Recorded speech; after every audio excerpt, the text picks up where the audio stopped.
উপনির্বাচনে প্রার্থী ঘোষণা বিজেপির। বাগদায় বিজেপি প্রার্থী বিনয় বিশ্বাস, মানিকতলায় বিজেপি প্রার্থী কল্যাণ চৌবে, রানাঘাট দক্ষিণের বিজেপি প্রার্থী মনোজ বিশ্বাস, রায়গঞ্জের বিজেপি প্রার্থী মানস ঘোষ।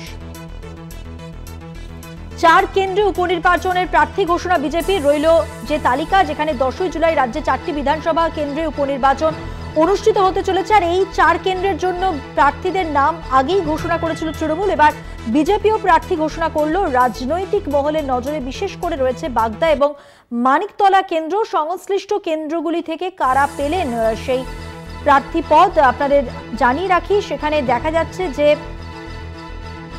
গেরুয়া শিবিরের পক্ষ থেকে জানানো হয়েছে মানিকতলা কেন্দ্রে প্রার্থী হবেন কল্যাণ চৌবে ভট্টাচার্য, বাগদার প্রার্থী বিনয় কুমার বিশ্বাস, রানাঘাট দক্ষিণে প্রার্থী মনোজ কুমার বিশ্বাস এবং রায়গঞ্জের প্রার্থী মানস কুমার ঘোষ।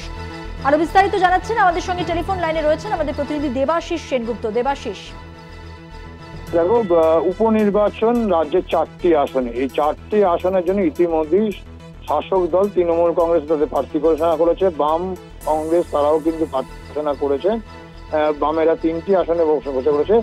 আজ বিজেপির 4টি আসনে তাদের প্রার্থী ঘোষণা করলো। রায়গঞ্জের ক্ষেত্রে মানস কুমার ঘোষ, রানাঘাট দক্ষিণের ক্ষেত্রে মনোজ কুমার বিশ্বাস, বাগদা কেন্দ্রে বিনয় কুমার বিশ্বাস এবং মানিকতলা কেন্দ্রে কল্যাণ চৌবে তার নাম কিন্তু ঘোষণা করা হয়েছে। এবং জানিয়ে রাখি যে এই 4টি উপনির্বাচনের মধ্যে 3টি আসনে কিন্তু গত লোকসভা নির্বাচনে, গত বিধানসভা নির্বাচনে হাতে ছিল বিজেপির হাতে।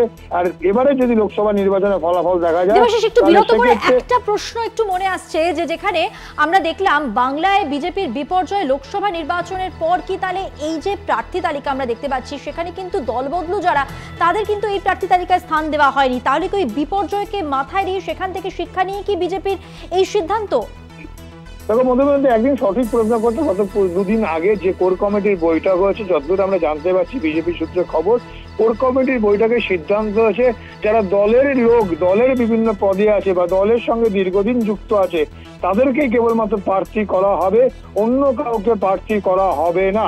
এবং সেক্ষেত্রে যখন আজকে যখন তাদের প্রার্থী পদ যখন ঘোষণা করা হলো, সেক্ষেত্রে দেখা গেল যাদের প্রার্থী হিসেবে করা হয়েছে তারা কিন্তু প্রত্যেকেই দলের অনুগত সৈনিক। দীর্ঘদিন ধরেই তারা কিন্তু বিজেপির সঙ্গে রয়েছে।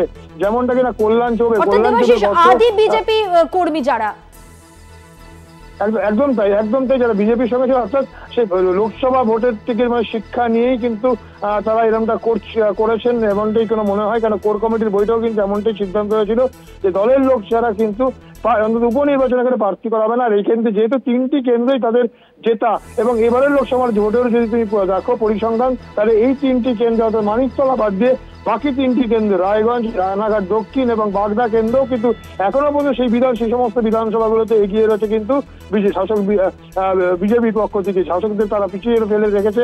একমাত্র মানিকতলা কেন্দ্রটি গতবারে নির্বাচনের সময় সেখানে সাধন পান্ডে জিতেছিল। ধন্যবাদ তোমাকে। কথা বললাম আমাদের প্রতিনিধি দেবাশিস সেনগুপ্তর সঙ্গে।